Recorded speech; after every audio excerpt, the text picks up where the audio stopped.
Hey guys, welcome back to my channel. Thank you so much for always supporting me with by subscribing. Please continue to do so. Please continue to share with your friends and family.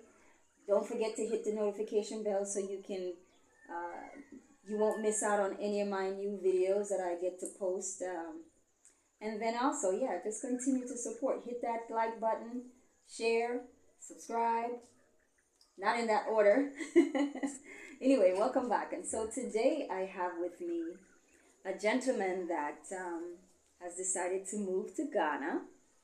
And I'm going to let him introduce himself. And then we're just going to talk about some different things, his journey here and all that. So please, what's your name?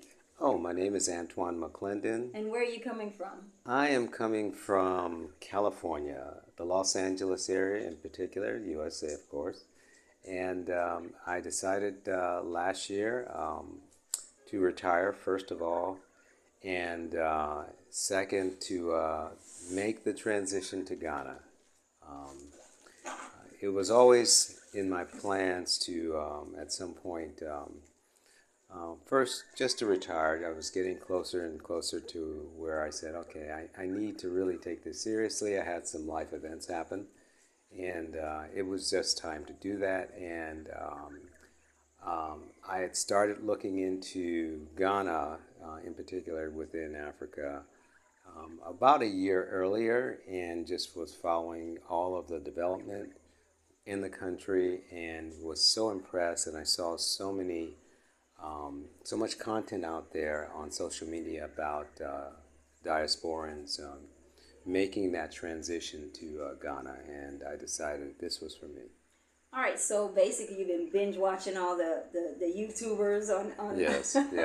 about Ghana. Absolutely. And so you chose to come to Ghana because out of all the other countries, why were you fixated on Ghana per se? Good question. Ghana resonated a lot with me. One, because there seemed to be an easier transition in my mind with respect to repatriating back to Africa. One, it was a little bit easier with respect to the language. There was a lot more English being spoke, so I knew I needed to have at least an easier start with that. I'm slowly trying to pick up on the local language, just a few words here and there, but the language was important. And two, just the sheer number of diasporans moving to Ghana gave me the confidence that this was something I should really take seriously. Okay, wonderful. So now you've been here for how long? Been here a little over 6 weeks. Counting the days. Haven't you been counting the days, or you have lost track of days? Which pretty much lost track of days. And time. Definitely time. Definitely time. Yeah, absolutely. How do you feel right at this moment, being in Ghana? At this moment, what I can tell you is Ghana has it's been a big transition, an emotional transition for me, spiritual, just in every way, because I didn't realize how much trauma that I had experienced in the U.S. I was always one who would try to put their emotions to the back of their head and whatnot. Just push forward. Mm-hmm. But when I was on the flight coming toward Ghana, and I saw so many people who literally looked like me, it became very emotional for me. It was apparent that you're moving in a different direction. And it was like, oh my God. Yeah. And I started to talk to some of the folks as I was waiting in the airport during my flight here. And they were from Ghana, and they were so welcoming at that point. I was just so overwhelmed with the sheer amount of positive energy that I was feeling.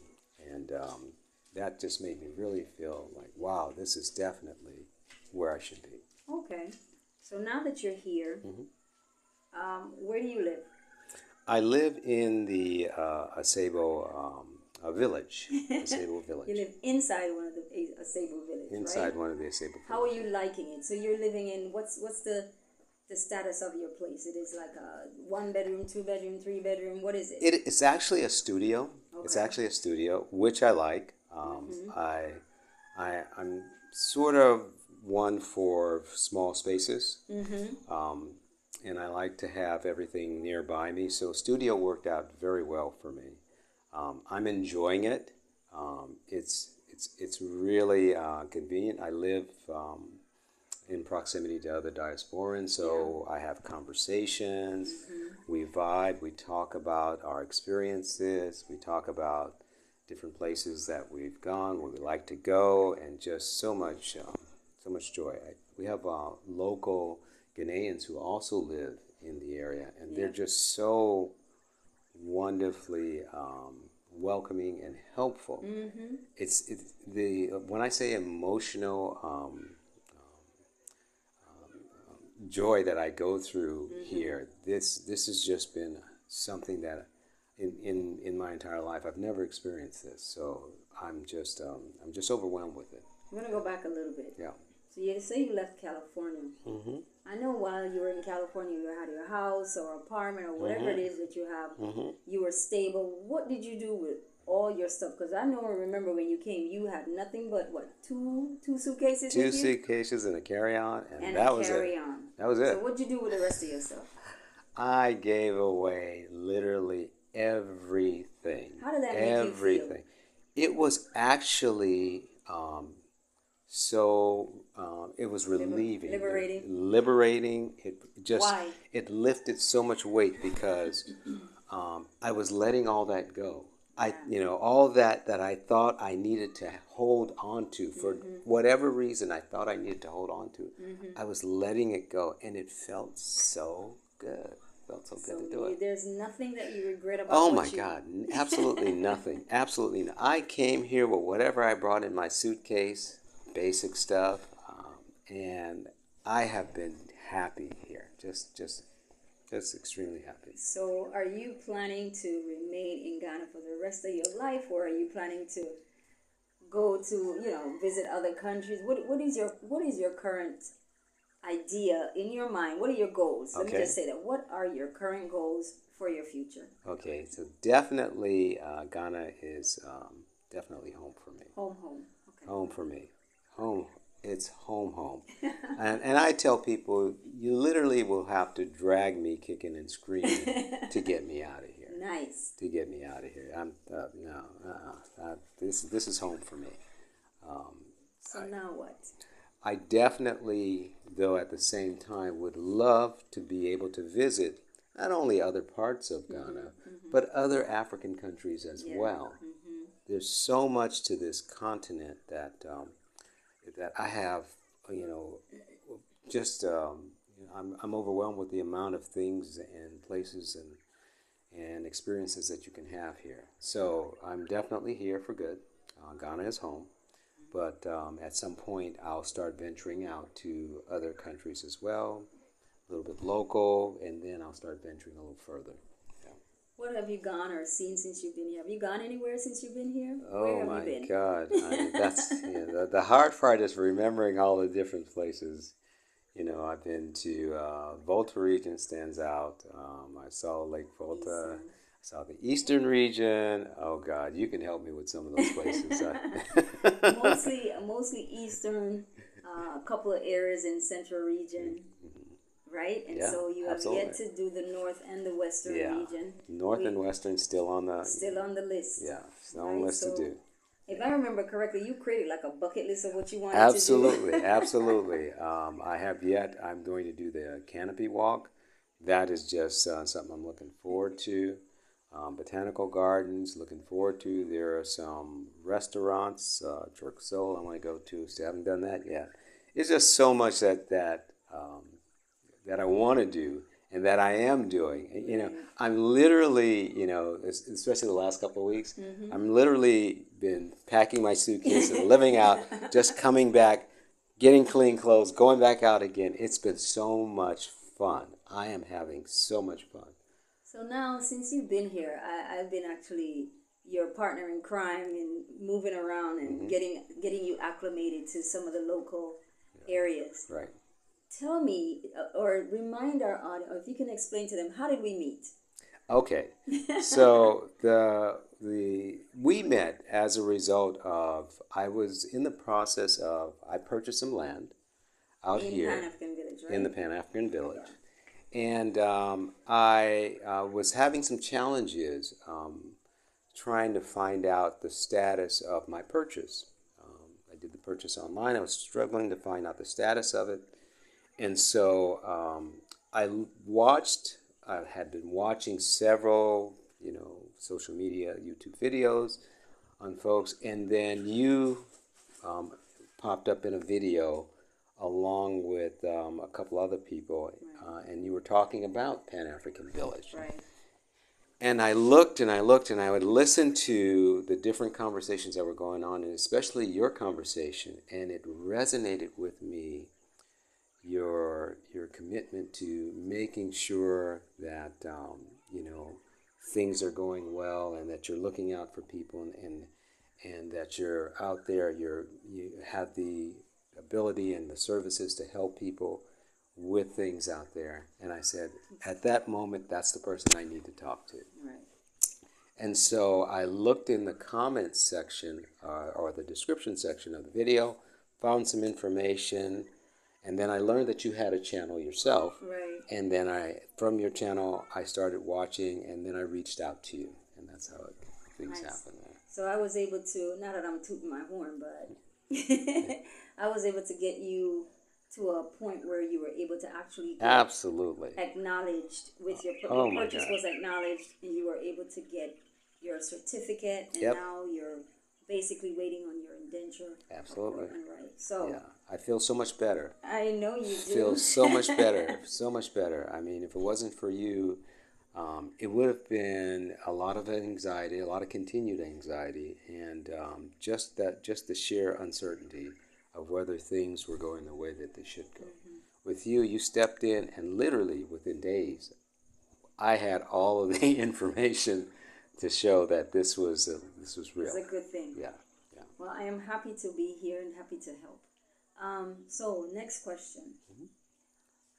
What's on your list presently for you to do? So you've gone over.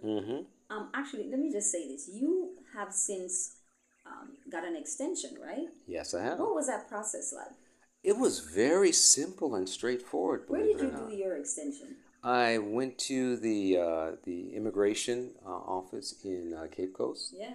And the process was pretty straightforward. What I did was you have to have your passport, and it has to show the date in which it was last stamped. Basically, my date was the first date that I got here. I had a 60-day stamp on mine, and I was getting close to that 60-day mark. And so I said, okay, let me start this process. So I found out what I needed to do to go to that office, bring the information, and the process was very straightforward. With my passport, I just needed to be able to explain where I'm living and what my intentions were going forward to explore more of Ghana. With that information, they wrote down that they got the application going, and literally in less than a week, I got the extension for an additional 90 days. That's awesome.